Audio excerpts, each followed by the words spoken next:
Hi all, welcome to my channel thought digger. మీ అందరికీ thought digger channel కి స్వాగతం.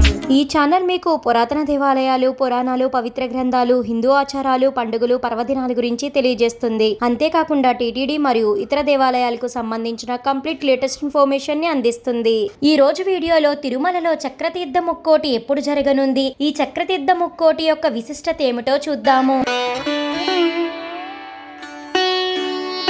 ఓం నమో భగవతే వాసుదేవాయ.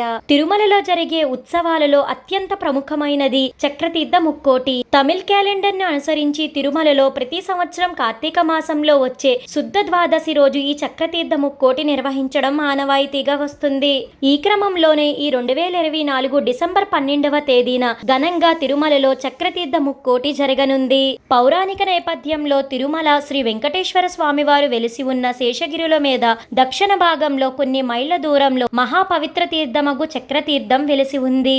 ఈ చక్రతీర్థ ముక్కోటి జరిగే రోజున అనగా డిసెంబర్ 12వ తేదీన శ్రీ వెంకటేశ్వర స్వామి వారికి ప్రాతకాల మధ్యాహ్న ఆరాధనలు పూర్తయిన తర్వాత అర్చకులు, పరిచారకులు, ఉద్యోగులు, భక్తులు, యాత్రికులు మంగళ వాయిద్యాలతో స్వామివారి ఆలయం నుండి ఊరేగింపుగా చక్రతీర్థానికి వెళ్లడం జరుగుతుంది.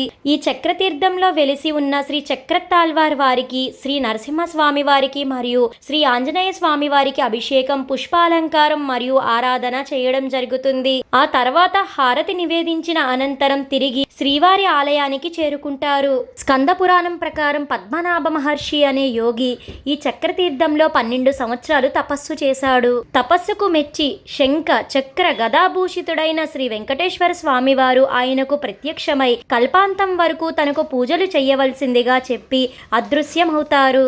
ఆ తర్వాత పద్మనాభ మహర్షి స్వామివారి ఆజ్ఞానుసారం చక్రతీర్థంలో తపస్సు చేస్తూ ఉండేవాడు. అయితే ఒకనాడు ఓ రాక్షసుడు అతనిని భక్షించడానికి రాగా మహర్షి స్వామివారికి ప్రార్థిస్తాడు. అప్పుడు ఆ స్వామివారు ఆయన చక్రాయుధాన్ని పంపించి ఆ రాక్షసుణ్ణి సంహరిస్తాడు.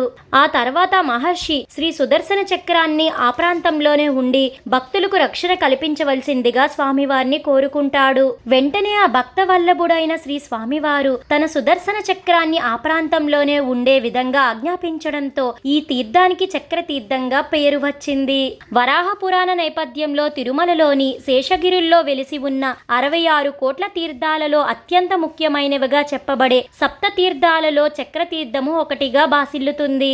తర్వాత వీడియోస్ లో తిరుమలలో ఉన్న ఈ 7 తీర్థాలు, ఈ అత్యంత పరమ పవిత్రమైన సప్త తీర్థాలు ఎక్కడ ఉన్నాయి, వాటి విశిష్టత ఏమిటో తెలుసుకున్నారు కదండి. తిరుమలలో చక్రతీర్థ ముక్కోటి ఎప్పుడు నిర్వహిస్తున్నారు, ఈ చక్రతీర్థ ముక్కోటి యొక్క విశిష్టత ఏమిటో, ఇంకా టీటీడీ నుంచి ఎలాంటి ఇన్ఫర్మేషన్ అందినా వెంటనే ఛానల్లో అప్లోడ్ చేయడం అయితే జరుగుతుంది.